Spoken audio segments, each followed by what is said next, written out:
Hello, good evening. Praise the Lord. પ્રભુનો આભાર માનીએ છીએ આ સમયને માટે.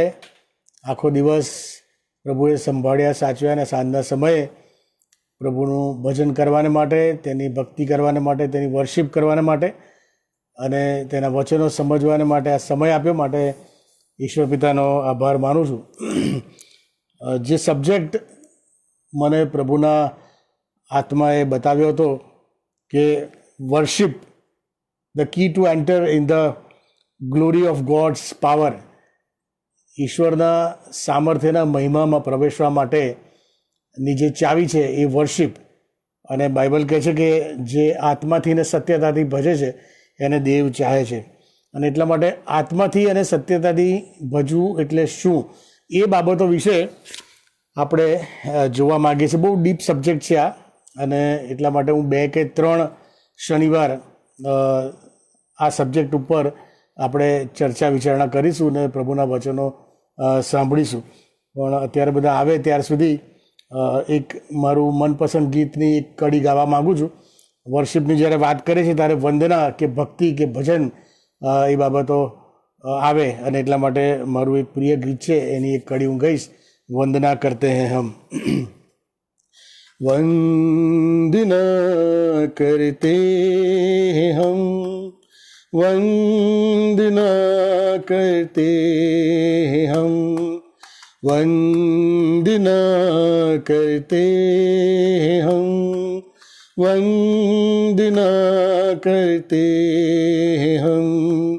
हृदय को तेरे सामने लाकर रखते हैं हम, हृदय को तेरे सामने लाकर रखते हैं हम.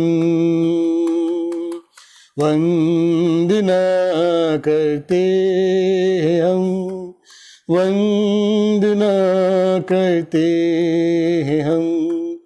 हृदय में मेरे मसीहा जीवन दीप जला, हृदय में मेरे मसीहा जीवन दीप जला. हृदय के पापों को धोकर प्रेम की राह दिखा, हृदय के पापों को धोकर प्रेम की राह दिखा. वंदना करते हैं हम, वंदना करते हैं हम, वंदना करते हैं हम, वंदना करते हैं हम. Thank you Jesus. પ્રભુનો આભાર માને પ્રભુના સ્તોત્રો અને ગીતોને માટે, કારણ કે બાઇબલ કહે છે કે ઇસરાયેલના સ્તોત્રો પર એ બિરાજમાન છે. સારું, અત્યારનો જે સમય આ જગતમાં અત્યારે ચાલી રહ્યો છે, બહુ જ તકલીફો અને મુશ્કેલીઓનો સમય છે ને. હમણાં સાંજે જ ફેસબુક પર મારા એક મિત્રએ મને કીધું કે અત્યારનો આ સમય એ ઈશ્વરની જરૂરિયાતનો સમય છે. અને મેં એમને કીધું કે સાચી વાત છે. વર્શિપ અને ભજન દ્વારા અત્યારના સમયોની અંદર આપણે ઈશ્વરની પનાહમાં, એટલે કે ઈશ્વરની હજુરમાં આવવાની જરૂર છે. કારણ કે દાડા ભૂંડા છે, જ્યાં ને ત્યાં અત્યારે મરણના રાજ્યો આપણે સ્થપાયેલા જોઈ રહ્યા છે. અને મારી તમને બધાને અંગત રીતે વિનંતી છે કે સાવચેત રહો, ચેતીને રહો. બહુ બીવાની પણ જરૂર નથી, પણ આ બહુ નિશ્ચિંત થઈ જવાની પણ જરૂર નથી. Stay at home. ઘરમાંથી બહાર જવાની જરૂર પડે ત્યારે થોડો સમય જાઓ, પણ પછી ઘરે આવીને તમારી જે બાબતો છે, હેન્ડ સેનિટાઈઝ કરવાના, બહાર જાઓ તો માસ્ક એકલો પહેરે એવું નહીં, પણ હાથમાં મોજા પણ પહેરો, કારણ કે આ ટચ કરવાથી થાય છે.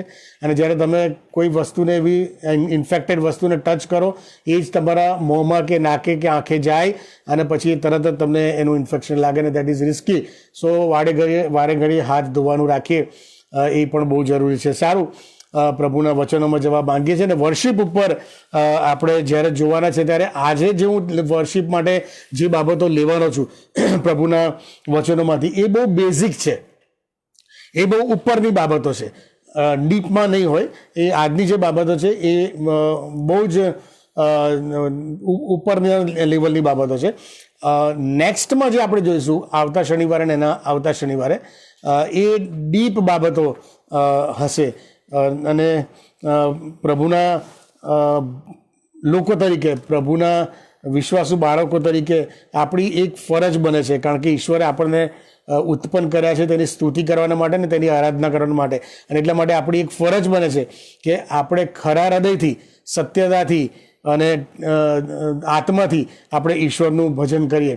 અને ચાલો એ બાબતો આપણે શીખવા માંગીએ છીએ. ત્યારે વર્શિપ એ ઊંડો અર્થ ધરાવતો શબ્દ છે, અને એનો સાચો અર્થ સમજ્યા વગર જ્યારે આપણે એવું માનીએ છીએ કે હું પ્રભુની સેવા કરું છું, અને જીવનભર જ્યારે આપણે એ સેવા કરતા રહીએ અને પછી એનો અર્થ સમજ્યા વગર કરતા રહીએ તો કદાચ એ સેવાઓ માન્ય પણ ના થાય, એ સેવાઓ રિજેક્ટ પણ ના થઈ શકે છે. તમને ખબર છે કાઈન અને હાબેલની જે વાર્તા છે, આપણે જાણીએ છીએ કે શું ત્યાં આગળ પ્રોબ્લેમ થયો હતો. કાઈન અને હાબેલ બંને જણે પ્રભુને અર્પણો ચડાવ્યા હતા, પણ હાબેલનું અર્પણ માન્ય થયું અને કાઈનનું અર્પણ માન્ય થયું નહીં. એ શું બાબત છે? શાના લીધે એવું થયું? આપણે બાબતો જાણીએ છીએ, પણ છતાં જ્યારે આપણે ટ્રુ વર્શિપ આત્માથી ને સત્યતાથી જે બાબત શીખવા માગે છે કે ભજન કેવી રીતે કરવું, ત્યારે આ બધી બાબતો જોવી એ જરૂરી છે. જો ઉત્પત્તિનો 4થો અધ્યાય અને તેની 3 થી 5 કલમમાં આ પ્રમાણે કહે છે કે અને આગળ જતાં એમ થયું કે કાઈન યહોવાને સારું ભૂમિના ફળમાંથી કંઈક અર્પણ લાવ્યો, અને હાબેલ પણ પોતાના ઘેટા બકરામાંના પહેલા જન્મેલા તથા પુષ્ટ લાવ્યો. અને યહોવાએ હાબેલને તથા તેના અર્પણને માન્ય કર્યું, પણ કાઈનને તથા તેના અર્પણને માન્ય કર્યા નહીં. માટે કાઈનને બહુ રોષ ચડ્યો ને તેનું મોં ઉતરી ગયું. ઈશ્વરે પહેલે કોને માન્ય કર્યો? હાબેલને. આઈ હોપ કે બરાબર આવે છે, કન્ટિન્યુ છે. ઓકે. ઈશ્વરે, હું એવું નથી કહેતો કે પહેલે કાઈનને માન્ય કર્યો કે હાબેલને માન્ય કર્યો. હાબેલને માન્ય કર્યો, પણ કોને માન્ય કર્યું? પહેલે એના અર્પણને માન્ય કર્યું કે હાબેલને માન્ય કર્યો? બાઇબલ સ્પષ્ટપણે કહે છે કે ઈશ્વરે, જો એ કલમ શું કહે છે કે યહોવાએ હાબેલને તથા તેના અર્પણને માન્ય કર્યું. ઈશ્વરે પહેલે હાબેલને માન્ય કર્યો અને પછી એના અર્પણને માન્ય કરવું. એટલે ઈશ્વર તમને જો માન્ય કરશે તો જ તમારી સેવાઓને માન્ય કરશે. ઈશ્વર જો તમને માન્ય નહીં કરે તો તમારી સેવાઓને માન્ય નહીં કરે. એટલે ઈશ્વરે કાઈનને માન્ય ના કર્યો પહેલે, અને એટલા માટે એનું અર્પણ પણ માન્ય ના થયું. હાબેલને માન્ય કર્યો અને એટલા માટે એનું અર્પણ પણ માન્ય થયું. કાઈનને માન્ય ના કર્યો અને એટલા માટે એનું અર્પણ માન્ય ના થયું. કેમ એવું થયું? તો કહે છે કે જો શું કહે છે, કાઈન ભૂમિના ફળોમાંથી કાંઈક અર્પણ લાવ્યો. કાઈન શું કર્યું કે ખેડૂત હતો ને એના ખેતરોની અંદર ફળફળાદી શાકભાજી બધું ઉગતું હતું, અને કહે છે કે કાંઈક અર્પણ લાવ્યો, બેસ્ટ નહીં, એ થોડુંક અર્પણ લાવ્યો. અને પછી કહે છે એને એક પ્રોસિજર પૂરો કરવાનો છે કે ભાઈ અર્પણ ચડાવવાનું હતું, એટલે પ્રોસિજર પૂરો કરવા માટે એણે જે હાથમાં આવ્યું હશે કદાચ એ કાંઈક અર્પણ, એવા શબ્દો સ્પષ્ટ લખવામાં આવે છે, એ લઈને આપ્યું. અને ઘણી વખત એવું થાય છે, ચર્ચની અંદર આપણે જતા હોય છે ત્યારે હાથમાં જે નોટ આવે અથવા તો જે નોટ બહાર ના ચાલે એ આપણે નાખી દેતા હોય છે. પ્રભુ હૃદયો જુએ છે, પ્રભુ તમારા હાથ જુએ છે, તમારું મન જુએ છે, તમે શું આપો છો. ભલે કોઈ લોકો જાણે નહીં, બરાબર, ક્યાંય વસ્તુ ના ખપ લાગે. આપણે ઘરમાં બેઠા હોય ને કારભારી ઘરમાં આવે અને પછીથી મિસિસ એમ કે કેટલું દાન આપવું છે, અને પછી આપણે કે તું કે ને તો કે ભાઈ 1000 રૂપિયા. તો કે ના હમણાં શું 1000 રૂપિયા, 500 રૂપિયા હાલ ને, બરાબર. ઈશ્વર તમારા અને મારા પૈસાની ઈશ્વરને જરૂર નથી. ઈશ્વર તમારા મનો જોવે છે, ખુશીથી આપનારને દેવ ચાહે છે. અને અહીંયા આગળ કાઈનના હકમાં એ જ થયું. એ કહે છે કે કંઈક અર્પણે લાવ્યો અને હાબેલ, અને એટલા માટે કહે છે કે એનું માન્ય થયું નહીં. હાબેલે શું કર્યું? અને કહે છે હાબેલ પોતાના ઘેટા બકરામાંથી પહેલા જન્મેલા. જો મેચ્યોર્ડ, એવું નહીં કે નાનું શીકડું કે એવું, વ્યવસ્થિત પુષ્ટ એ શબ્દ વાપરવામાં આવ્યો છે. કહે છે કે પુષ્ટ એટલે કે ભરાદાર, પહેલા જન્મેલા તથા પુષ્ટ એટલે કે બીમાર ને માંદલું ને લૂલું લંગડું ને એવું નહીં, પણ કહે છે કે ઉત્તમ અને શ્રેષ્ઠ અર્પણ લાવ્યો. અને એટલા માટે ઈશ્વર જે છે ઈશ્વરે હાબેલના મનને જોયું, અને ઈશ્વરે હાબેલના મનને જોયું ને ત્યારે ઈશ્વરે પહેલે એનું અર્પણને સામે નહીં જોયું, ઈશ્વરે હાબેલને માન્ય કર્યો. હી હેઝ અપ્રુવડ હાબેલ, અને એના પછી ઈશ્વરે એનું અર્પણ માન્ય કર્યું. અને એટલા માટે તમારા અને મારા હૃદયો પ્રભુની જ્યારે આપણે ભક્તિ કરીએ છીએ ત્યારે આપણે કયા હૃદયથી ઈશ્વર પાસે આપણી ભક્તિ, આપણી વર્શિપ લાવીએ છીએ. ઈશ્વર તમને અને મને, તમારા હાથોને અને મારા હાથોને, મારી સેવાઓને, હું મંડળીમાં કોઈ પણ રીતે કામ કરતો હોય કે ક્વાયરમાં હોય કે મેથોડિસ્ટ બેન્ડમાં હોય કે ગમે તે હોય, મારી સેવાઓને પ્રભુ જોતા નથી. પ્રભુ મારા હૃદયને, મારા મને જુએ છે કે મારા હૃદયમાં પ્રભુ પ્રત્યે કેટલું માન છે, કેટલી આસ્થા છે, કેટલી હું ઈશ્વરની વર્શિપ મારા ખરા હૃદયથી કરું છું કે નહીં. પછી જ મારી સેવાઓ માન્ય થાય છે. અને ઈશ્વર કેવા લોકોને ચાહે છે? તો કહે છે કે બાઇબલ સ્પષ્ટપણે કહે છે કે ઈશ્વર આત્માથી અને સત્યતાથી ભજનારને દેવ ચાહે છે. અને આ 2 કે 3 શનિવાર આપણે એ જ બાબત જોવાના છે કે આત્માથી અને સત્યતાથી ભજવું એટલે શું. આપણે આ શબ્દો તો સાંભળીએ છીએ ઘણી બધી કે આત્માથી ને સત્યતાથી ભજવું, આત્માથી ને સત્ય, પણ what is worship in spirit and in truth? આત્માથી ભજવું એટલે શું ને સત્યતાથી ભજવું એટલે શું? આ બાબતો હું તમને બીજા કે ત્રીજા શનિવારે જ્યારે કહીશ ત્યારે એની પર ધીમે ધીમે લઈ જઈશ. આજે આપણે બેઝિક વસ્તુઓ જોવાના છે. અને હવે જે વર્શિપ શબ્દ છે, ભજન કે ભક્તિ, એનું મૂળ જોઈએ. આપણે બધા જાણીએ છીએ કે જ્યારે શૈતાન એ દૂત હતો સ્વર્ગની અંદર, ત્યારે એ વર્શિપ લીડર હતો ત્યાં આગળ. અને ત્યાં એ સ્વર્ગ દૂતોને અને દૂતો સમુદાયને, હજારો ને લાખો દૂતોને એ વર્શિપમાં દોરતો હતો, પ્રભુની સ્તુતિ અને આરાધનામાં ત્યાં આગળ દોરતો હતો.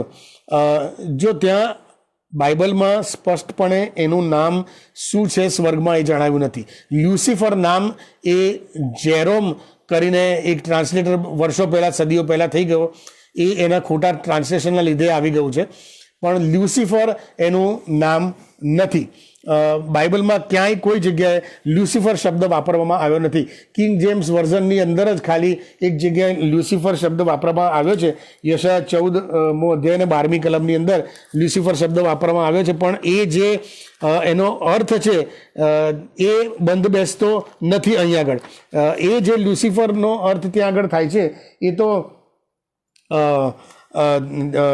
શું કહેવાય, પ્રભાતનો તારો અથવા પ્રકાશિત તારો અથવા લ્યુસિફેરોન, એ જે ત્યાં આગળ એને લખવામાં આવ્યું છે. પણ એ બાબત આપણે અત્યારે જોવા માંગતા નથી. લાઇટ બેરિયર કે મોર્નિંગ સ્ટાર એ કહેવામાં આવ્યું છે. પણ બાઇબલમાં ઘણી બધી જગ્યાઓએ એ સેમ શબ્દ વાપરવામાં આવ્યો છે. તમે પ્રકટીકરણનો 22મો અધ્યાય, અને અત્યારે હું તમને વંચાવતો નથી પણ તમને જસ્ટ એક હિન્ટ આપું છું કે 22મો અધ્યાયને એની 16મી કલમ જોશો તો એમાં પ્રભુ ઈસુ ખ્રિસ્ત પોતે કહે છે કે મેં ઈસુએ મારા દૂતને મોકલ્યો છે કે તે મંડળીઓને સારું આ સાક્ષી તમને આપે.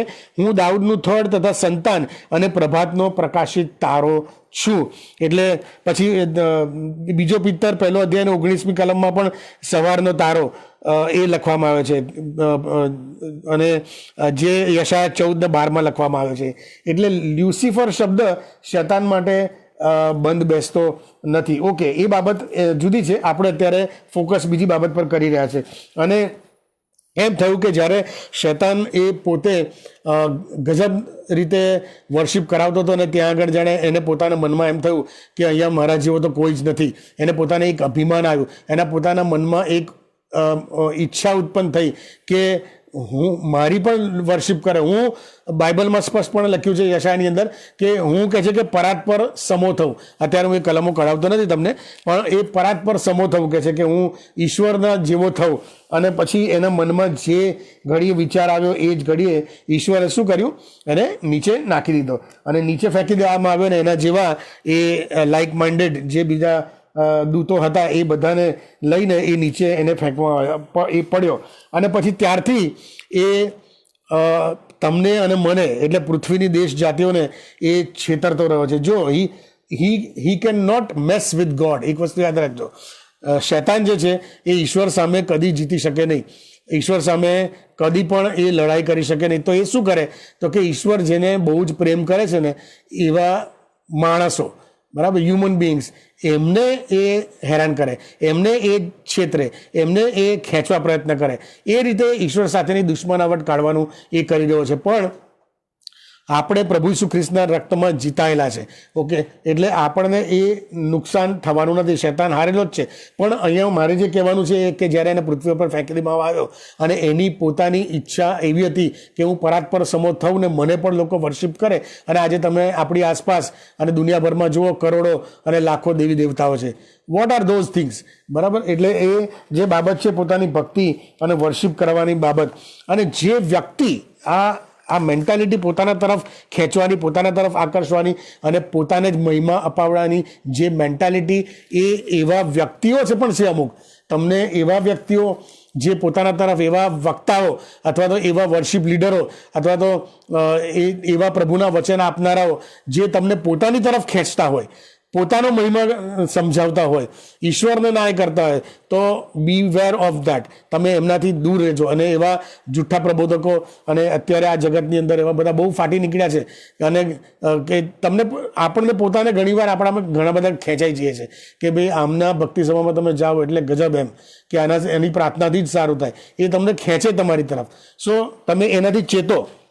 જો શૈતાને શું કર્યું, એ બધાને પરીક્ષણમાં પાડી અને પોતાના કરવા માંગે, અને એને એ પ્રભુ ઈસુ ખ્રિસ્તને પણ એણે છોડ્યા નહીં, અને પ્રભુ ઈસુ ખ્રિસ્તનું પણ એને પરીક્ષણ કરવા ચાહ્યું, અને પ્રભુ ઈસુ ખ્રિસ્તનું પણ એને પરીક્ષણ કર્યું. પ્રભુ ઈસુ ખ્રિસ્ત જ્યારે એમના ઉપવાસ પૂરા કરીને રાનમાંથી જ્યારે બહાર આવે છે અને ત્યારે શૈતાન શું કરે છે, એમને પહાડ પર, ઊંચા પર્વત પર લઈ જાય છે અને પછી ત્યાં આગળ એનો મહિમા બતાવે છે. અને શૈતાન શું કહે છે, જો એના શબ્દો શું કહે છે કે જો તું પગે પડીને મારું ભજન, એટલે કે વર્શિપ, આ શબ્દ યાદ રાખજો. શું કહે છે? પગે પડીને મારું ભજન કરે તો આ સઘળું હું તને આપીશ. શું કરવાનું કીધું એણે પ્રભુ ઈસુ ખ્રિસ્તે? તો કહે છે કે મારી વર્શિપ કર, મારી આરાધના કર, મારું ભજન કર. અને કહે છે કે એ લોભ અને લાલચ આ બધું મારું છે. એ કહે છે કે તું આપીને કર. તમે અત્યારે જગતમાં જોશો તો ઘણી બધી વખત આપણે એવું જોવા મળે છે કે આપણને ઘણીવાર એમ થાય કે આ વ્યક્તિ આટલો દુષ્ટ છે અને આટલો બધો ખરાબ છે અને એની પાસે આટલું બધું છે. હા, હોય, કારણ કે પગે પડીને ભજન કરે છે એટલે એ બધું મળે. પણ એક વસ્તુ છે કે આ જગતની અંદરના વાના અને જગતની સુખ સાહેબી, એ તમારું માઇન્ડસેટ ના હોવું જોઈએ. એ તમે માઇન્ડસેટ રાખશો કે હું પ્રભુની સેવા કરીશ, પ્રભુની વર્શિપ કરીશ તો મને આ બધું મળવું જોઈએ. નો, ઇટ્સ નોટ નેસેસરી. હા, એ મળે છે, સારા આશીર્વાદો અને ધન દોલત એ પ્રભુની, યહોવાની દેન છે, પણ એ જરૂરી નથી કે ઈશ્વરની ઈચ્છામાં તમને મળે. અને જ્યારે અહીં આગળ શૈતાન માટે જે લખવામાં આવ્યું છે કે એ પોતાનો મહિમા બતાવી અને જે એનું પગે પડીને ભજન કરે છે એને એ વસ્તુ આપે છે. પણ અહીંયા પ્રભુ ઈસુ ખ્રિસ્ત બહુ ગજબનો જવાબ એને આપે છે. અને એ જ્યારે એ જવાબ આપે છે ને ત્યારે પ્રભુ ઈસુ ખ્રિસ્ત આપણને એની સાથે એક નિયમ પણ બતાવે છે. અને એ જવાબ શું કહે છે? પ્રભુ ઈસુ ખ્રિસ્તે શું કહે છે? જો 10મી કલમમાં કહે છે, યોહાનના પત્ર 4થો અધ્યાય અને 10મી કલમમાં કહે છે કે અરે શૈતાન, આઘો જા, કેમ કે લખેલું છે કે પ્રભુ તારા દેવનું ભજન કર. શું કહે છે? Worship your God. પ્રભુ તારા દેવનું ભજન કર અને તેની એકલાની જ સેવા કર. આ વસ્તુ તમે સમજો. શું કહે છે? પ્રભુ આપણને કંઈ નિયમ શીખવાડવા માંગે. શું કહે છે પ્રભુ? શું અહીં શું કહે છે કે પ્રભુ તારા દેવનું ભજન કર, એટલે કે વર્શિપ કર, અને પછી તેની સેવા કર, એટલે ટુ સર્વ હિમ. એટલે પહેલું શું છે? Two serve him. And than પહેલું શું કહે છે? To worship him. પહેલે એમની સેવા કરો, એનું ભજન કરો, to worship him, and then to serve him. First worship and then to serve. Worship and serve. Worship and serve. Without worshipping you cannot serve.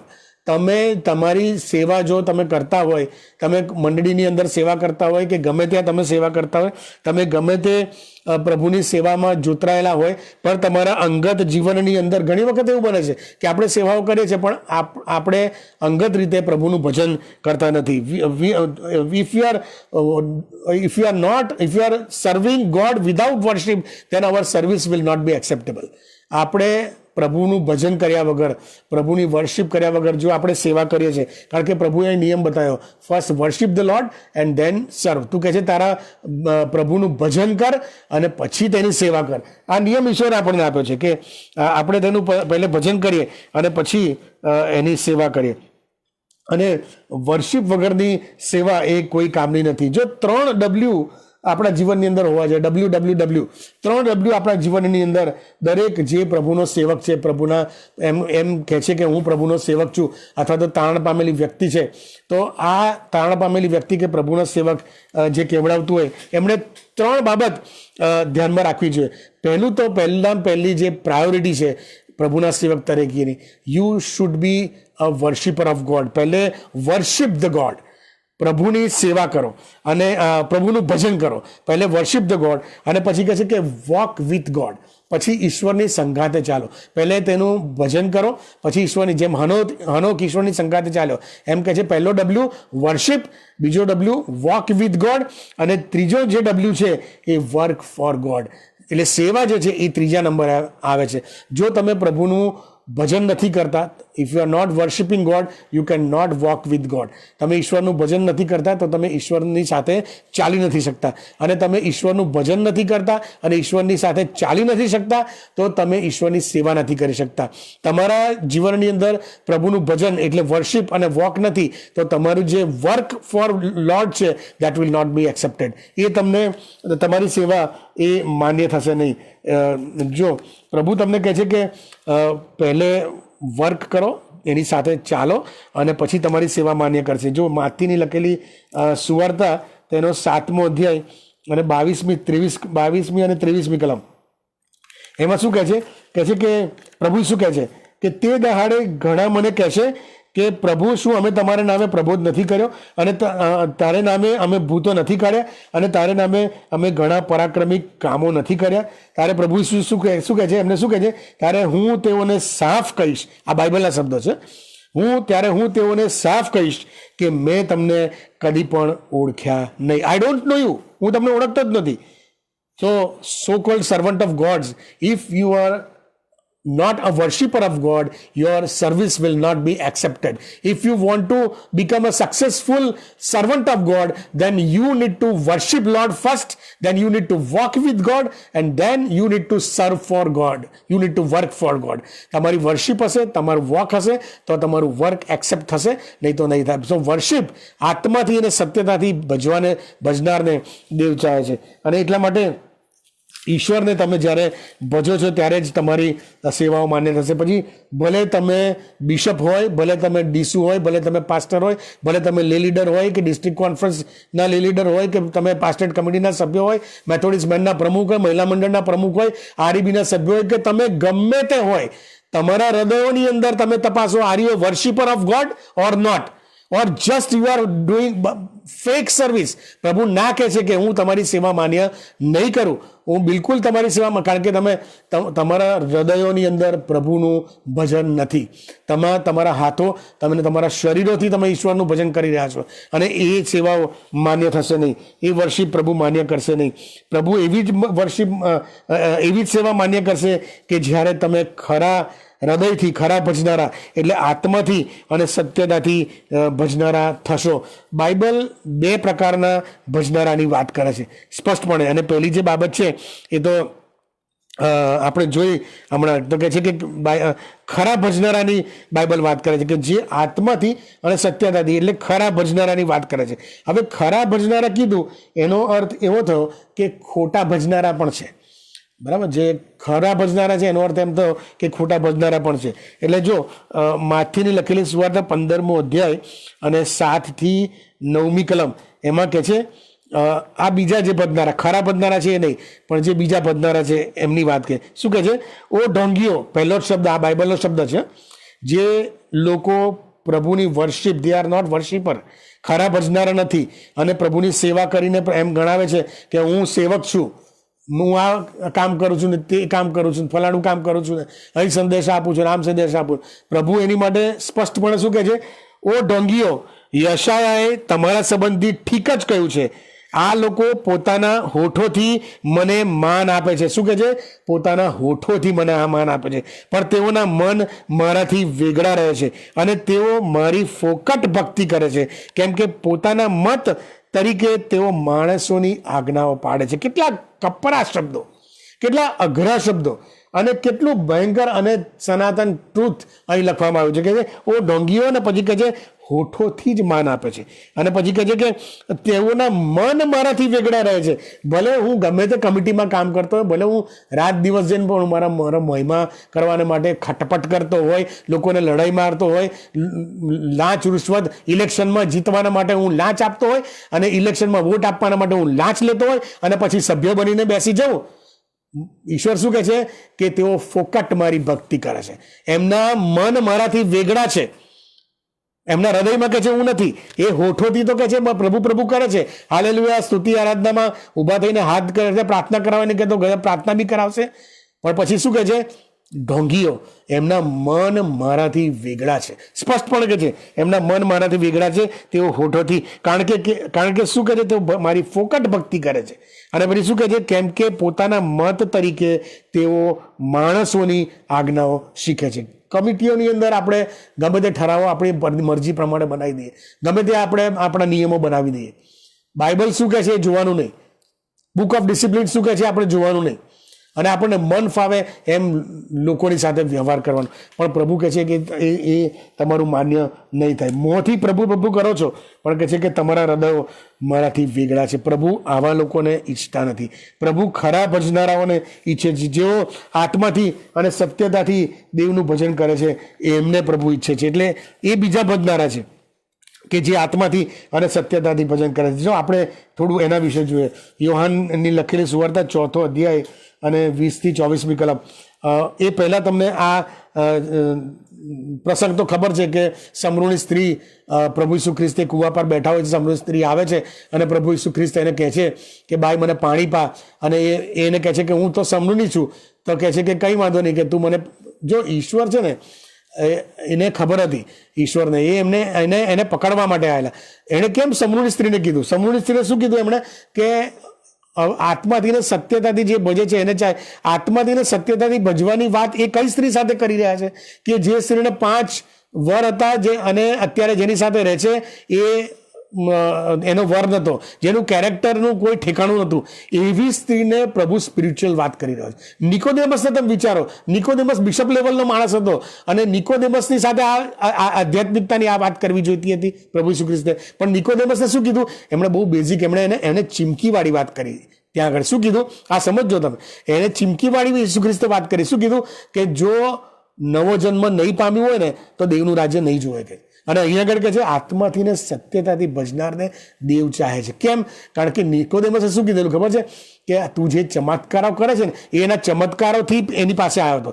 તું, ઈસુ ખ્રિસ્તે શું કીધેલું? તું જે ચમત્કારો કરે છે ને એથી કહે છે તું ઉપદેશક માલુમ થાય છે. અને અહીંયા આગળ આ સ્ત્રી શું કહે છે? કે પ્રભુ તું મને પ્રબોધક માલુમ પડે. ઈશ્વરને એણે એક્સેપ્ટ કરે. એના હૃદયની અંદર ભૂખ અને તરસ, ભલે એ સમાજથી તરછોડાયેલી હતી, ભલે એનું જીવન વખોડાઈ ગયેલું હતું, પણ એના હૃદયની અંદર એ ભૂખ હતી, અને ઈશ્વર એ ભૂખને પારખે છે. અને એટલા માટે ઈશ્વરે આની જરૂરિયાત, એને ખબર હતી કે જીવતું પાણી આને મળશે ને, અને એને શું કર્યું ખબર છે? એ જીવતું પાણી લઈને તરત એ ક્યાં ગઈ ખબર છે? ગામમાં ગઈ, અને એ આખું ગામ તહીં તાણી લાવ્યું. તો પ્રભુ ઈસુ ખ્રિસ્તની આ વાત, એ જીવતું પાણી એ આખા ગામના તારણનું કારણ બની. પ્રભુ ઈસુ ખ્રિસ્તને આ ખબર હતી, અને એટલા માટે પ્રભુ ઈસુ ખ્રિસ્તે આની સાથે આત્માથી અને સત્યતાની વાત કરી. જો એ બાબત શું કહે છે? ખરા ભજનારની વાત ઈસુ ખ્રિસ્તે એવી સ્ત્રી સાથે કરી કે જે સ્ત્રીનું પોતાનું કોઈ લેવલ નહોતું. એટલે જીવનમાં એક વસ્તુ યાદ રાખો, તમને જ્યારે એવું હૃદયની અંદર લાગે કે મારું કોઈ નથી, હું સમાજથી તરછોડાયેલો છું કે તરછોડાયેલી છું, ત્યારે એક વસ્તુ યાદ રાખો કે પ્રભુ તમને એ દ્રષ્ટિએ નથી જોતા. કારણ કે પ્રભુ ઈસુ ખ્રિસ્તે જ્યારે પેલી વ્યભિચારમાં પકડાયેલી સ્ત્રીને જ્યારે બધા લોકો પથ્થરે મારતા હતા, ત્યારે ઈસુ ખ્રિસ્તે એને કીધું કે તને કોઈ ના માર્યો? તો કહે છે કે ના. તો કે કોઈ દોષિત ના થાય? તો કે ના. તો કે હું પણ નથી ઠરાવતા. પણ પછી શું કહે છે ખબર છે? હવેથી પાપ કરીશ નહીં. પ્રભુ આત્માને સાજો કરે છે. પ્રભુ આત્માને સાજો કરે છે. અને એટલા માટે અહીંયા આગળ પ્રભુ આત્માના ભૂખને, આ સમૂહની સ્ત્રીના આત્માના ભૂખને ઈશ્વરે જોઈતી, અને એટલા માટે એની સાથે આત્માથી અને સત્યતાથી ભજવાની વાત, ટ્રુ વર્શિપર, સાચા વર્શિપની વાત ઈશ્વર અહીં કરી રહ્યા છે. અને શું કહે છે? જો આગળ અહીં આગળ શું કહે છે? કહે છે કે સમૃદ્ધ સ્ત્રી શું કહે છે 20મી કલમમાં, અમારા પિતૃઓ આ પહાડ પર ભજન કરતા હતા, પણ તમે કહો છો કે જે જગાએ ભજન કરવું જોઈએ તે યરુશાલેમમાં છે. ઈસુ તેને કહે છે કે બાઈ, મારું માન એવી વેળા આવે છે કે જ્યારે તમે આ પહાડ પર અથવા યરુશાલેમમાં પણ બાપનું ભજન નહીં કરશો. આ સમજો તમે ખાસ. પછી કહે છે કે જેને તમે જાણતા નથી તેને તમે ભજો છો, અને જેને અમે જાણીએ છીએ તેને અમે ભજીએ છીએ, કેમ કે તારણ યહૂદીમાંથી છે. પણ એવી વેળા આવે છે અને હાલ આવી છે કે જ્યારે ખરા ભજનારા આત્માથી તથા સત્યતાથી બાપનું ભજન કરશે, કેમ કે એવા ભજનારાઓને બાપ ઈચ્છે છે. દેવ આત્મા છે અને જેઓ તેને ભજે છે તેઓએ આત્માથી તથા સત્યતાથી તેનું ભજન કરવું જોઈએ. જો હવે અહીં સ્ત્રી શું કહે છે, આ પહાડ પર અમારા પિતૃઓ ભજન કરતા હતા. પ્રભુ ઈસુ ખ્રિસ્તને કહે છે કે આ પહાડ પર અમારા પિતૃઓ ભજન કરતા હતા, પણ તમે કહો છો કે યરુશાલેમમાં ભજન કરવાનું. કારણ કે યહૂદીઓ ઇન્ફસાઇઝ કરતા હતા કે ભાઈ તમારે ઇન્સિસ્ટ કરતા હતા કે તમારે યરુશાલેમમાં ભજન કરવાનું. પણ પ્રભુ ઈસુ ખ્રિસ્ત શું કહે છે, આ પહાડ પર પણ નહીં અને યરુશાલેમમાં પણ નહીં. ઘણીવાર એવું બને છે કે આપણે એવું કહીએ છીએ કે ભાઈ આ ચર્ચમાં તમે જાઓ ને, અહીં ગજબની વર્શિપ સર્વિસ થાય છે, પેલા ચર્ચમાં જાઓ ને તો ગજબનો પારક સાહેબ ત્યાં ગજબનો સંદેશો આપે છે, આ ચર્ચની અંદર જાઓ ને મને એક આત્મામાં જાણે શાંતિ મળતી એવું લાગે છે. પણ પ્રભુ એ બાબતો નકારે છે. પ્રભુ સ્થળને મહત્વ બિલકુલ આપતા જ નથી. અહીં આગળ શું કર્યું, પ્રભુએ શું કીધું, કહે છે કે પ્રભુ ઈસુએ તો પહાડ પરની અને યરુશાલેમને બંનેને એમણે રિજેક્ટ કર્યા. એમણે શું કીધું, ઈસુ ખ્રિસ્તે જગ્યાનું મહત્વ તોડી નાખ્યું. પ્રભુ ઈસુ ખ્રિસ્ત એવું કહે છે કે ખરેખર જે આત્માથી સત્યતાથી ભજે છે ને એને જ પ્રભુએ મહત્વ આપ્યું. જો પ્રેરિતોના કૃત્યો તેનો 17મો અધ્યાય અને 24 ને 25મી કલમમાં, પ્રેરિતોના કૃત્ય 17મો અધ્યાય ને 24મી 25મી કલમમાં કહે છે કે જે દેવે જગત તથા તેમાંનું સઘળું ઉત્પન્ન કર્યું તે આકાશ તથા પૃથ્વીનો પ્રભુ હોવાથી હાથે બંધાયેલા મંદિરોમાં રહેતો નથી. એનો અર્થ એવો નહીં કે આપણે મંદિરોમાં નહીં જવાનું, મંદિરોમાં જવાનું, પ્રભુની સેવા કરવાની, એ બધી બાબતો સ્પષ્ટપણે ચોખ્ખી છે બાઇબલની અંદર, બરાબર. પણ પ્રભુ શું કહે છે કે તમે જગાને મહત્વ નહીં, તમે આત્મામાં મંદિરોમાં જઈને ભજન કરો અને પછી મંદિરની બહાર નીકળી અને પછી તમે તમારું જીવન જીવો. પ્રભુ એ વાતને ના પાડે છે, બરાબર. પ્રભુ અહીં આગળ શું કહે છે, મંદિરોમાં હાથે રહેતો, ફરીથી, તે આકાશમાં તથા પૃથ્વીનો પ્રભુ હોવાથી હાથે બાંધેલા મંદિરોમાં રહેતો નથી, તેને માણસોના હાથની સેવા જોઈતી નથી. આ બાઇબલના શબ્દો છે. તેને એને હૃદયની સેવા જોઈએ છે, હૃદયની ભક્તિ જોઈએ છે, એને વર્શિપ તમારા અંદરની સત્યતાની આત્માની જોઈએ છે. કે છે તેને માણસોના હાથની સેવા જોઈતી નથી, કેમ કે તેને કશાની ગરજ નથી. ઈશ્વરને કશાની ગરજ નથી. કેમ તો કે છે જીવન, શ્વાસોશ્વાસ તથા સર્વ વસ્તુઓ તે સર્વને પોતે આપે છે. ઈશ્વર આપણને જીવન, શ્વાસોશ્વાસ અને જીવન જરૂરિયાતની બધી વસ્તુઓ, એને હાથે બાંધેલા ઘરોમાં રહેવાની એને શું જરૂર છે? એ તો જે ભૂખ્યો છે ને, એ જે તરસ્યો છે ને, એ તમારા હૃદયોના છે. એને તમારા હાથોની અને મારા હાથોની સેવા અને મારી હાથોની ભક્તિની એને જરૂર નથી, એને કશાની ગરજ નથી. એ તો ખરા ભજનારાને ચાહે છે. દેવ કહે છે ખરા ભજનારાને, આત્માથી અને સત્યતાથી ભજનારાને એ ચાલે છે. If you become a true worshipper તો તમે અજાયબ જેવા પ્રભુના સેવક થઈ શકશો, તમે એનોઇન્ટેડ પ્રભુના સેવક થઈ શકશો. એટલે બે પ્રકારના બાઇબલ લોકો કહે છે કે એક તો ખરા ભજનારા અને એક મનોથી વેગળા રહીને ખાલી હોઠોથી જ ભજનારા. એ બે બાબતો કહે છે. હું તમારી સમક્ષ એક પ્રસંગ અત્યારે કહેવા માગું છું અને એ પ્રસંગ પછીથી હું આ વાત આજનું પ્રભુનું વચન પૂરું કરીશ. અને એ પ્રસંગ તો આપણે બધા જાણીએ છીએ. જો વર્શિપ જે છે ને, એ વર્શિપ શબ્દનો ઉપયોગ બાઇબલમાં સૌ પ્રથમ વખત ક્યાં કરવામાં આવ્યો તમને ખબર છે? હિબ્રુ ભાષામાં જે વર્શિપનો શબ્દ ઉપયોગ કરવામાં આવ્યો છે, હિબ્રુ ભાષામાં જે શબ્દ છે એ તો છે હિષ્ઠા ખવા. એને બોલતા આપણને તકલીફ પડે. હિષ્ઠા ખવા, એની સ્પેલિંગ છે HISHTACHAVAH. એના બે મિનિંગ થાય છે. એક તો થાય છે ટુ વર્શિપ, ભજન કરવું કે કીર્તન કરવું, અને બીજો એનો મિનિંગ થાય છે to bow down with reverence or respect, સાષ્ટાંગ દંડવત પ્રણામ કરવું. પણ અહીં આગળ જે આપણે એપ્લાય કરવાના છે, આ જે શબ્દની વાત કરી છું, એ શબ્દ તો છે વર્શિપ. અને બાઇબલમાં સૌથી પહેલી વાર વર્શિપ શબ્દનો ઉપયોગ એ ઉત્પત્તિ 22 અને 5માં કરવામાં આવ્યો છે. ઉત્પત્તિ 22 અને 5 એ આપણે ઇબ્રાહિમની વાત જાણીએ છીએ, ઇબ્રાહિમ અને ઈસાકની વાત આપણે જાણીએ છીએ. અને ત્યાં આગળ કહે છે, શું કહે છે 5મી કલમમાં, અને ઇબ્રાહિમે પોતાના જુવાનોને, એટલે એની સાથે જે 2 માણસો એણે લીધેલા પર્વત પર લઈ જવા, ત્યાં બલિ ચડાવવા જતા હતા અને ત્યાં આગળ રસ્તામાં લઈ જવા માટે, ત્યાં કહે છે કે પોતાના જુવાનોને કહ્યું કે તમે અહીં ગધેડા પાસે રહો અને હું તથા છોકરો પરણે જઈને ભજન કરીને. આ જે ભજન શબ્દ છે, આ વર્શિપ શબ્દ, બરાબર, આ પહેલી વખત બાઇબલમાં આ શબ્દ આવ્યો. અને કહે છે કે ભજન કરીને તમારી પાસે પાછા આવીશું. હવે આ પ્રસંગ એ આપણા બધાને માટે જાણીતો પ્રસંગ છે. અને ઈશ્વરે જે ઇબ્રાહિમને કહ્યું હતું એ કહ્યું હતું કે ઈશ્વરના શબ્દો શું હતા ઇબ્રાહિમ માટે ખબર છે? કે છે કે, અને તેણે કહ્યું, એટલે યહોવા બાપે કહ્યું કે હવે તારો દીકરો, પછી રિપીટ કરે છે, તારો એકનો એક દીકરો, આ ઈશ્વર રિપીટ કરે છે, ઈસાક. અને પછી કહે છે જેના પર તું પ્રીતિ કરે છે તે. શું કહે છે? તારો દીકરો, તારો એકનો એક દીકરો, અને જેના પર તું પ્રીતિ કરે છે એને કહે છે જે પર્વત હું તને બતાવું, એટલે મોરિયા, એના પર તું જા અને તેનું દહન. કોનું દહન? પણ તો કહે છે એકના એક દીકરાનું, તારા એકના એક દીકરાનું તું દહન અર્પણ કર. અને ઇબ્રાહિમ એક પણ સવાલ ત્યાં કરતો નથી. એ આજ્ઞાધીનતા છે. એ ઉઠે છે, એનું ગધેડું લે છે, એની પર જીન બાંધ્યું, 2 માણસો લીધા, લાકડા લીધા, અગ્નિ લીધો, અને 3 દિવસની મુસાફરી કરી અને એ મોરિયા પહાડ પર ત્યાં આગળ પહોંચ્યો. અને તેના માણસોને નીચે ઊભા રાખ્યા અને છોકરાને લઈ અને લાકડા તથા અગ્નિ લઈ અને રસ્તા પર એ ચાલવા લાગ્યો, પર્વત પર એ ચડવા લાગ્યો. ત્યારે છોકરાએ એને કીધું કે બાપા ઘેટું ક્યાં છે? તો કે છે પ્રભુ એ પૂરું પાડશે. અને તમે જુઓ કે ઇબ્રાહિમને 100 વર્ષ સુધી, એ 100 વર્ષનો થયો ત્યાં સુધી એને ઇબ્રાહિમને સારાને બાળક નહોતું. અને પછી પ્રભુએ સામેથી કીધું કે હું તને બાળક આપીશ, અને એ કહે છે કે એનાથી હું મોટી દેશ જાતિ ઊભી કરીશ. એ વખતે બાઇબલમાં એ શબ્દો પણ લખવામાં આવ્યા છે કે એનું શરીર મરેલા જેવું હતું અને ઇબ્રાહિમનું સારાનું ગર્ભસ્થાન બંધ કરવામાં આવ્યું હતું. એ બધી બાબતો લગભગ એણે 25 વર્ષ રાહ જોઈ અને પછી એને બાળક જન્મ્યું અને બાળક થયું અને ઈસાક જન્મ્યો.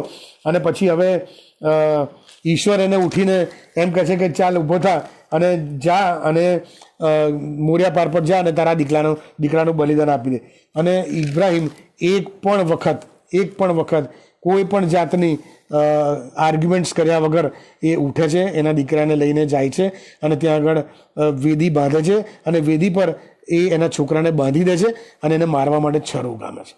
અને ત્યાં જ દેવદૂત એને રોકી લે છે કે ના, ઊભો રહે, કે તારું સર્વશ્રેષ્ઠ કે છે એકાકી જનિક દીકરો તે પ્રભુ માટે છોડ્યો. અને સર્વશ્રેષ્ઠ આપવું, પોતાનું સર્વશ્રેષ્ઠ આપવું, ધેટ ઇઝ વર્શિપ.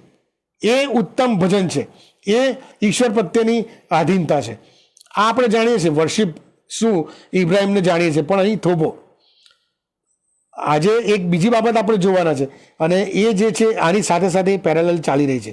અને એ જે છે એ તો જ્યારે ઇબ્રાહિમ મોરિયા પહાડ પર નીચે એના માણસો સાથે વાત કરી રહ્યો હતો અને એના માણસોને એણે કીધું કે તમે ગધેડા પર બેસો અને હું કહે છે કે રાહ જુઓ ને હું દીકરાને લઈને ઉપર જાઉં છું. ને બાઇબલમાં એ લખ્યું છે કે એકનો એક દીકરો એને લઈને કહે છે મોરિયા પહાડ પર એ જાય છે ને ચડતો હોય છે. ત્યારે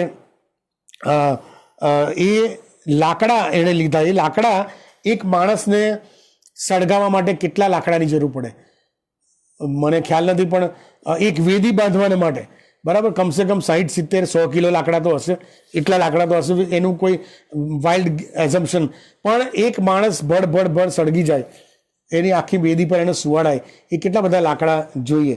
અને કહે છે કે એ લાકડા એણે ઈસાકના ખભે નાખ્યા.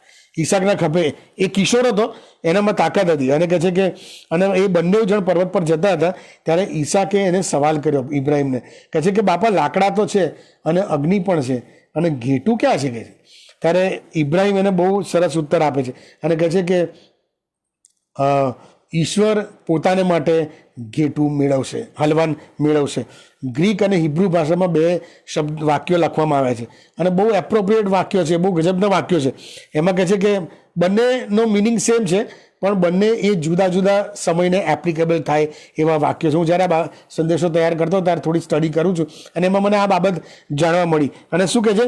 પહેલું તો કહે છે કે the Lord will provide himself a lamb for sacrifice.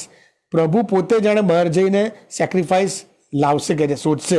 The Lord will provide himself a lamb for the sacrifice. અને બીજું જે વાક્ય છે એ કહે છે કે the Lord will provide himself as a lamb for the sacrifice. Lord will provide himself એટલે પહેલું જે કહે છે કે ઈશ્વર હલવાન લાવશે, અને બીજું એવું કહે છે કે ઈશ્વર પોતે હલવાન થશે. અને પહેલું જે વાક્ય છે એ પહેલી બાબત એ આ ઉત્પત્તિના 22 અધ્યાયને બંધ બેસતી એવી છે. અને જે બીજી બાબત છે કે ઈશ્વર પોતે હલવાનના સ્વરૂપમાં આવશે. એ આ જ્યારે ઘટના બની રહી હતી એના ભવિષ્યમાં 2000 કે એનાથી વધારે વર્ષોમાં બનવાની જે ઘટના હતી એનું એ ભવિષ્ય કથન હતું. એ ત્યાં બંધ બેસતું હતું. બીજું વાક્ય જે છે કે God will provide himself as a sacrifice. ઈશ્વર પોતે બલિદાન બનશે. એ ભવિષ્ય વચન પૂરું થવાનું હતું પ્રભુ ઈસુ ખ્રિસ્તના સમયની અંદર.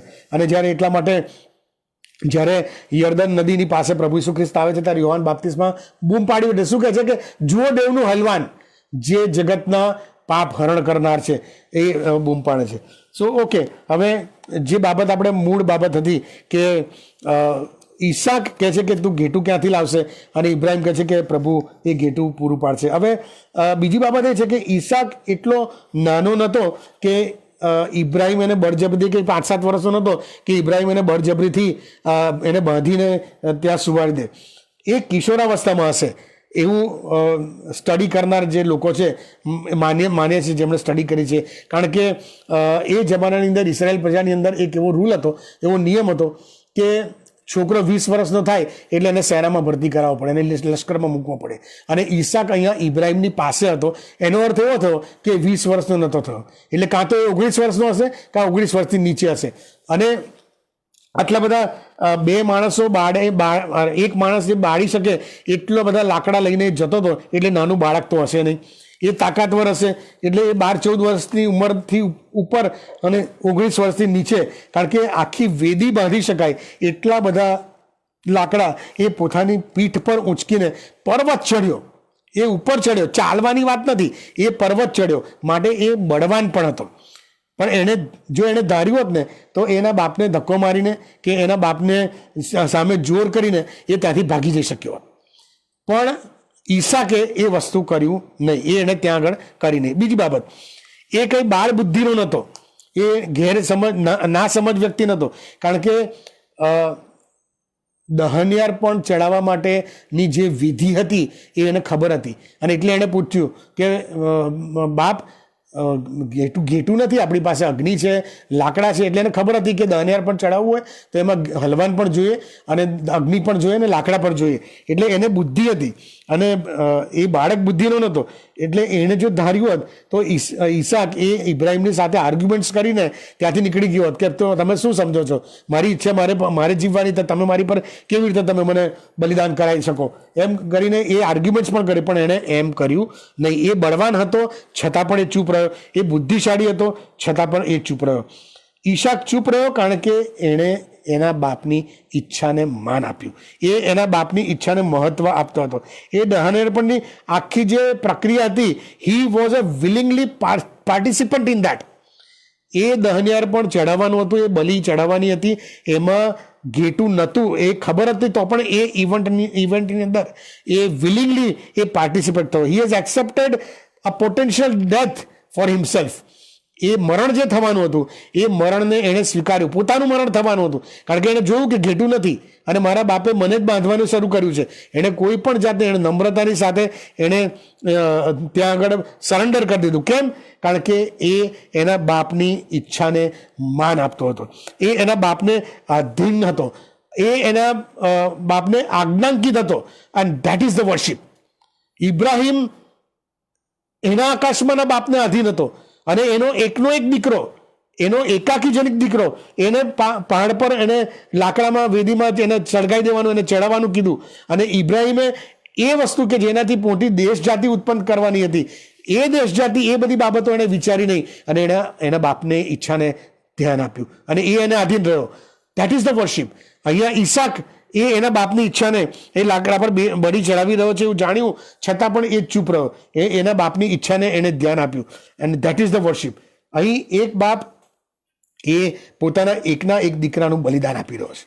અને તમે જો શું કહે છે યોહાન 3:16 આ જ વસ્તુ લખે. શું કહે છે યોહાન 3:16? યોહાન કહે છે કે દેવે જગત પર એટલો બધો પ્રેમ કર્યો કે તેણે પોતાનો એકાકી જનિક દીકરો આપ્યો. આ યોહાન કહે છે કે દેવે જગત પર એટલો બધો પ્રેમ કર્યો કે તેણે પોતાનો એકાકી જનિક દીકરો આપ્યો. અને અહીંયા ઇબ્રાહિમે ઈશ્વર પર એટલો બધો પ્રેમ કર્યો કે તેણે પોતાનો એકાકી જનિક દીકરો બલિદાનને માટે આપ્યો. હવે અહીંયા જે એકાકી જનિક દીકરો શબ્દ વાપરવામાં આવ્યો છે ને, ધ વન એન્ડ ઓનલી, એ હિબ્રુ ભાષામાં યાકીદ શબ્દ વાપરવામાં આવ્યો છે. એ યોહાન 3:16 એ ઓનલી બિગોટન એની જગ્યાએ યાકીદ હિબ્રુમાં રાખવામાં આવ્યું છે. અને ઉત્પત્તિ 22 અંદર 3 વખત આ સેમ શબ્દ વાપરવામાં આવ્યો છે, યાકીદ. અને આ શબ્દ પછી બાઇબલમાં ક્યાંય કોઈ જગ્યાએ જોવા મળતો નથી. આ બંને એ સેમ વસ્તુ છે કે ઉત્પત્તિ 22 અંદર પણ એ જ વસ્તુ છે અને યોહાન 3:16 અંદર પણ એ જ વસ્તુ છે. એટલે કે ઉત્પત્તિ 22 એ જૂના કરારનું જાણે કાલવારી હોય એ પ્રમાણે એને પોર્ટ્રેટ કરવામાં આવ્યું છે. ઈશાકનો જે બલિદાન છે એ પ્રભુ ઈસુ ખ્રિસ્તનું જે બલિદાન આપવાનું હતું એની પ્રતિછાયા રૂપે, એની એંધાણ રૂપે 2000થી વધારે વર્ષ પહેલા ભવિષ્યવાણી રૂપે ઈશ્વરે એ ઘટનાને ત્યાં સ્વરૂપ આપ્યું. એક્ઝેક્ટ એ ઘટનાને ત્યાં આગળ સ્વરૂપ આપ્યું. શું થયું હતું ત્યાં આગળ? તો કે જે પ્રભુ ઈસુ ખ્રિસ્ત એ દેવનો એકાકી જનિક દીકરો હતો. એ જ પ્રમાણે ઈશાક એ પણ ઇબ્રાહિમનો એકાકી જનિક દીકરો હતો. પછી કહે છે કે પ્રભુ ઈસુ ખ્રિસ્ત પોતાના બલિદાનને પોતાના બલિદાન માટે લાકડાનો વધસ્તંભ પોતાની પીઠ પર ઊંચકીને કાલવારીની ટેકરી ઉપર ચડ્યા પ્રભુ ઈસુ ખ્રિસ્ત. અને પછી કહે છે લાકડા પર એમને ખીલા મારીને જડી દેવામાં આવ્યા. એ જ રીતે ઈશાક પોતાના બલિદાન માટે જે વેદી બાંધવાની હતી એ વેદીના લાકડાનો ભારો, એ વેદીના લાકડા પોતાના પીઠ પર નાખીને એ મોરિયા પર્વત પર ચડ્યો. અને ત્યાં આગળ મોરિયા પર્વત પર લાકડાની વેદી પર એને બાંધી દેવામાં આવ્યો. ત્યાં પ્રભુ ઈસુ ખ્રિસ્તને પણ વધસ્તંભ પર બાંધી દેવામાં આવ્યો, જડી દેવામાં આવ્યા. અહીંયા આને પણ બાંધી દેવામાં આવ્યો. અને પછી કહે છે, બીજી બાબત કહે છે કે યહોવા બાપની મરજી, બાઇબલમાં આ લખેલો છે, દેવની મરજી કે છે ઈસુ ખ્રિસ્તને કચરવાની હતી. અને અહીંયા એ જ પ્રમાણે ઇબ્રાહિમની મરજી, કારણ કે પ્રભુની એ મરજી હતી એટલે ઇબ્રાહિમની મરજી એના એકના એક દીકરાને બલિદાન આપવાની હતી. જેમ ઘેટી કાતરનારની આગળ મૂંગી રહે છે તેમ પ્રભુ ઈસુ ખ્રિસ્ત પણ અહીંયા આગળ વધસ્તંભ આગળ મૂંગા રહ્યા. અને એ જ પ્રમાણે ઈશાક તેના બાપની આગળ મૂંગો રહ્યો. જે વ્યક્તિ મણ લાકડા પોતાની પીઠ પર લઈને પર્વત ચડી શકતો હોય એ 1 સેકન્ડની અંદર એના બાપથી ભાગીને એ જઈ શકે. એનામાં એટલી તાકાત હતી. પણ કહે છે કે એ ત્યાં આગળ મૂંગો રહ્યો. એનું મોત થવાનું છે એ સ્વીકારી લીધું. That is worship. ઇબ્રાહિમની વર્શિપ તો હતી પણ કદી આપણે ઈશાકની વર્શિપ આપણે વિચારી નથી. બરાબર? ઈશાકની પણ એ વર્શિપ હતી. That is the true worship. ખરા હૃદયની ઈચ્છા. પ્રભુ ઈસુ ખ્રિસ્તે કહ્યું કે હું મારા બાપની ઈચ્છા પૂરી કરવાના માટે આવ્યો છું. અને એટલા માટે વધસ્તંભ પર ચડી ગયા. અને ઈશાકે પણ પોતાના બાપની ઈચ્છા પૂરી કરવા માટે ચૂપચાપ એ વિધિ પર સૂઈ ગયો. કારણ કે ઈશ્વરે એને કીધેલું. અને એટલા માટે ઈશાક પોતે કોઈ પણ જાતનું કચકચ કર્યા વગર એ વેદી પર સૂઈ ગયો. Isu Khrist, for Jesus Christ, worship is nothing but to fulfill the will of his father. Worship is nothing but to fulfill the will of his father. And for Isaac, worship is nothing but fulfill the will of his father. બંનેને માટે પોતાના બાપની ઈચ્છા પૂરી કરવી એ એમની માટે worship હતી. આપણી માટે શું છે worship? What is the worship for us? What is the meaning of worship for us? પ્રભુ ઈસુ ખ્રિસ્તે જો ગેત્સેમાની વાડીમાં હતો ને ત્યારે પ્રભુ ઈસુ ખ્રિસ્તે શું કીધું ખબર છે? કે આ પ્યાલો મારાથી દૂર કર. પણ પછી શું કીધું? સ્પષ્ટપણે, મારી ઈચ્છા નહીં પણ તારી ઈચ્છા પૂરી કર. અને ઈશ્વરની ઈચ્છા પૂરી કરવી મારા જીવનમાં, મારા બાપની ઈચ્છા, મારા આકાશમાંના બાપની ઈચ્છા પૂરી કરવી મારા જીવનના દરેક કાર્યોમાં, that is worship. That is worship. હું મારી ઈચ્છા પ્રમાણે કહે છે કે આકાશમાંથી હું આ ઈશ્વર પૂરી કરવા, હું મારી ઈચ્છા પ્રમાણે આકાશમાંથી નથી આવ્યો. પ્રભુ ઈસુ ખ્રિસ્તે કીધું. પણ કહે છે હું મારા બાપની ઈચ્છા પૂરી કરવાના માટે આવ્યો છું. That is worship. What is the worship for you? તમારી ને મારી માટે શું આપણે આપણા આકાશમાંના બાપની ઈચ્છા આપણા જીવનોની અંદર કરીએ છીએ? આપણે જે કંઈ પણ કામ કરીએ છીએ એ દરેક કામમાં શું આપણે આપણા આકાશમાંના બાપની ઈચ્છા પૂરી કરીએ છીએ? તમે વિચાર કરી જોજો કે તમે જે કંઈ પણ કરો છો, is this a God will in your life? તમારા જીવનની અંદર તમે ઈશ્વરની ઈચ્છા પ્રમાણે જો કરતા હોય તો એ વર્શિપ કહેવાય.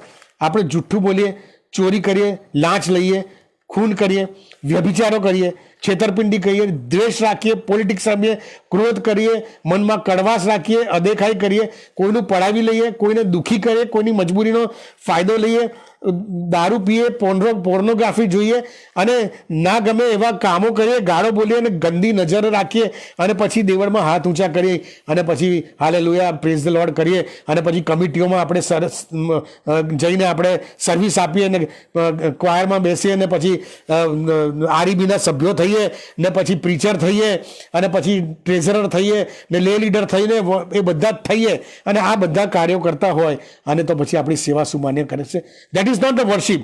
The real worship is to fulfill the will of your God in everything you do.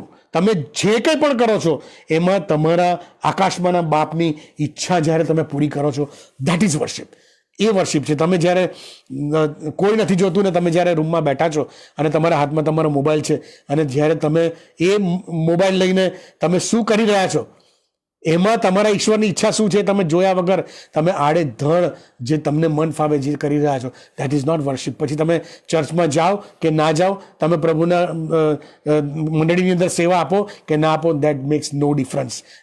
The thing which makes difference is only one thing, that is you act according the will of your Father. આકાશમાંના બાપની ઈચ્છા પ્રમાણે તમે વર્તો, that is worship. અને આ સમજવાને માટે પ્રભુ આપણને સહાય કરે. આ એક બહુ બેઝિક વાત મેં તમને આજે કીધી. બીજા આવતા શનિવારે અને એના આવતા શનિવારે આપણે હજુ આમાં ડીપમાં જવાના છે. જે શબ્દ છે આત્માથી અને સત્યતાથી વર્શિપ કરવી એટલે શું, એ બાબતો આપણે શીખવાના છે. પ્રભુ આ સમજવાના માટે આપણને સહાયને મદદ કરે. આવો આપણે પ્રાર્થના કરી આપણી આંખો બંધ કરીએ. પ્રભુ પરમેશ્વર પિતા, અમે અમારા જીવનો તમારા હાથમાં સોંપીએ છીએ. આ વચનો પ્રભુ તમે જે અમને સમજાવ્યા અને અમને શીખવાડ્યા એ પ્રભુ અમે સાંભળીને અમારું મુખ દર્પણમાં જોનાર ને પછી ખસી જનાર એવા ના બનીએ, પણ પ્રભુ અમે વચનો પાડનાર બનીએ એવું તમારી પાસે માગીએ છીએ. પ્રભુ અમારા જીવનો તમારા હાથમાં સોંપે છે. અમારા જીવનોમાં પ્રભુ અમે મોંથી તમારી સેવા ના કરીએ, અમારા મનો તમારાથી વેગળા ના રહે. પ્રભુ અમે હોઠોથી તમારું નામ ના લઈએ, પણ પ્રભુ આત્માથી ને સત્યતાથી અમે તમારું ભજન કરનાર બનીએ એવું તમારી પાસે માગીએ છીએ. અમારી જે કંઈ પણ નબળાઈઓ છે, અમારી જે કંઈ પણ ઉણપો છે, અમારી જે કંઈ પણ નિર્બળતાઓ છે, એ સગડી પ્રભુ તમારા હાથમાં સોંપીએ છીએ. અમારી નિર્બળતાઓ વિશે તમે અમને સહાય કરો ને તમે અમને મદદ કરો અને આત્માથી ને સત્યતાથી અમારું ભજન કરવા માટે પ્રભુ તમે અમને સહાયને મદદ કરો. તમે દરેક જે વ્યક્તિએ પ્રભુ આ સંદેશો સાંભળ્યો છે અને હવે પછી સાંભળનાર છે સર્વને તમારા આશીર્વાદોથી ભરપૂર કરો. તમામ અંધકારની સત્તાઓને અમારા જીવનો માટે હું હારેલી જાહેર કરું છું. પ્રભુ અમે તમારા બાળકો છે, તમે અમારા માલિક છો, તમે અમારા સર્જનહાર છો, તમે અમારા પિતા છો અને અમે તમને અને ફક્ત તમને જ ભજન કરીએ, તમારું જ ભજન કરીએ, તમારી સ્તુતિ આરાધના કરીએ, તમારી જ વર્શિપ કરીએ. એ માટે અમારા હૃદયોને તમે તૈયાર કરો એવી અમારી આ પ્રાર્થના અને વિનંતી અમારા ધન્ય સ્વામી મધ્યસ્થ પ્રભુ ઈસુ ખ્રિસ્તના નામમાં ગુજારે છે. માટે સાંભળો અને અમારો સ્વીકાર કરો બાપ. Amen. Thank you very much. God bless you. પ્રભુ તમને આશીર્વાદિત કરે.